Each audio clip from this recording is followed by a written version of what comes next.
Kami. Game. Hello guys, good afternoon. Ayun, may bago akong pasyente, mag-anak. Ngayon, tanungin natin kung bakit pangalan at ang mga anak. Sige, kung bakit naparito. Hello po, good afternoon. Ako po si Maricel Buatno. Tapos yung dalawa kong anak si Maria Elisa at si Mary Celestine.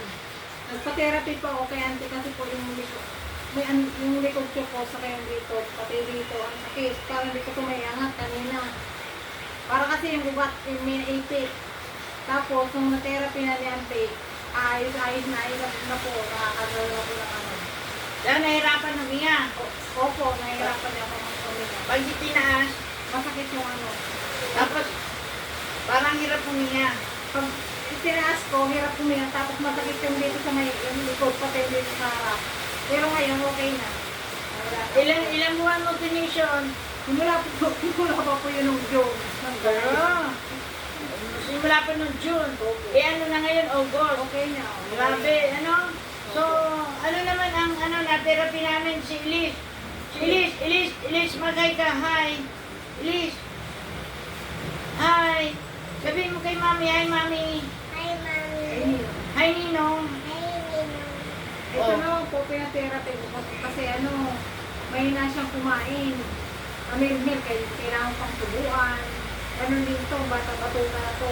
Tinherapy natin yung mga, yung mga tiyan, may problema. May Bloated. yung Bloated tiyan. yung mga tiyan, kaya hindi sila makakain. Pero ngayon, wala na. Ayun yung si Elise, yung mga therapy, ano? Okay na, ikarapin na. Naka-therapy na, maraming nakain si Ay Elise. ngayon, marami po siyang nakain. Naubos niya po yung pinandok sa kanya. Oh, praise the Lord! Kaya tingnan mo naman, paano naman ito si Celestine? Ano? Ito, very good na to. Oh, tagtabitin na. Pero kailangan pa ng dede, kulang yung kanyang kinain, no? So need pa ng baby, kasi 1 year old lang yan, no? 1 year old si Celestine. Si Elise, ilan taon na? 4 years old na po siya. Elise, how old are you? Old are you na? Old are you na? What is your name? Oh, di talaga. O kaya sila nasugod. Galing ko sila sa Pililia. Oh, sa Pililia, nag-tricycle. Ngayon, babalik sila sa Pililia, umuulan.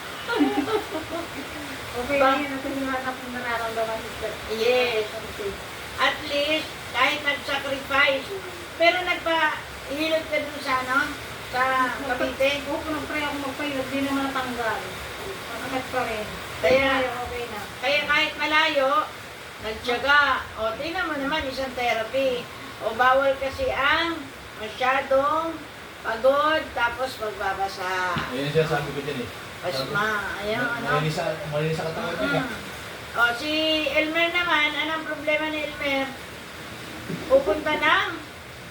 O, para maka-abroad, di ba? Kailangan po niya ng prayer sa nasipag at tiyaga para sa dalawang bata. Yes, para maging tapat. Halika dito. Pray ka dito, kasama ka sa prayer. Para isama na natin ang prayer mo. Ikaw ipiprayer, mag-prayer na kami yan eh. Pranay.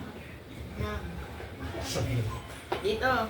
Ayan, ang asawa niya, nagtitraining siya for seaman.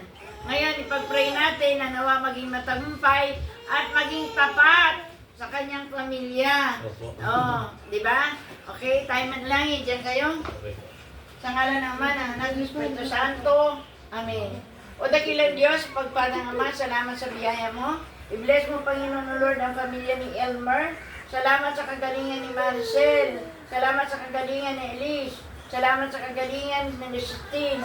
At dalangin po namin, O Lord, pagpalain mo ang ama ng tahanan na sa kanyang pag-abroad bilang seaman. Dalangin po namin, bigyan mo siya ng knowledge and wisdom. Lord, alam namin sa iyo walang imposible. Kung paano mo pinalis ang kanyang mga kapatid, ganun din siya. Patuloy mo ibuhos ang kalakasan, kalusugan, karunungan sa kanyang interview, sa kanyang apply. Naniniwala po kami, pasado na. Ang kanyang medical, alam namin, ikaw ang Diyos magbibigay sa kanya ng good health.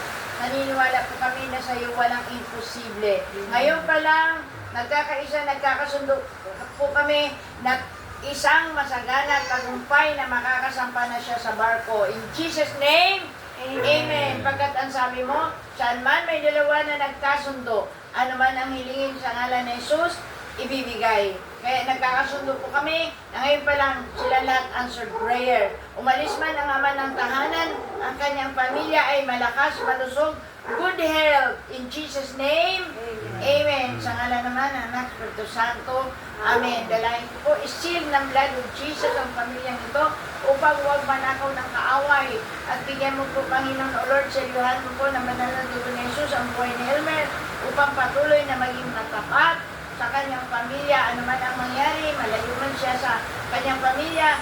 Alam ko, Panginoon, ikaw ang Diyos na mag-iingat sa kanya para sa kanyang pag-uwi. Siya'y makakapiling pa niya ang kanyang pamilya. In Jesus' name, sa iyong kamay, O Lord, dinabili ko pa ang lahat. Bigyan ko silang masaganan, tagumpay na paglalakbay ng patungong pililya at pag-uwi sa Cavite. In Jesus' name, Amen. Sa ngalan ng Espiritu Santo. Sabihin mo, tagumpay na ako. Tagumpay na ako. Tiyak yun. Check yun. Makakasampa na ako sa barko. Nakasampa na ako sa barko. Sa ngalan ni Jesus. Sa ngalan ni Jesus. Amen. Amen. Bye-bye. God bless. Don't forget to like, share, and subscribe. And, of course, don't forget to click the bell icon for the new videos. God bless. Good afternoon.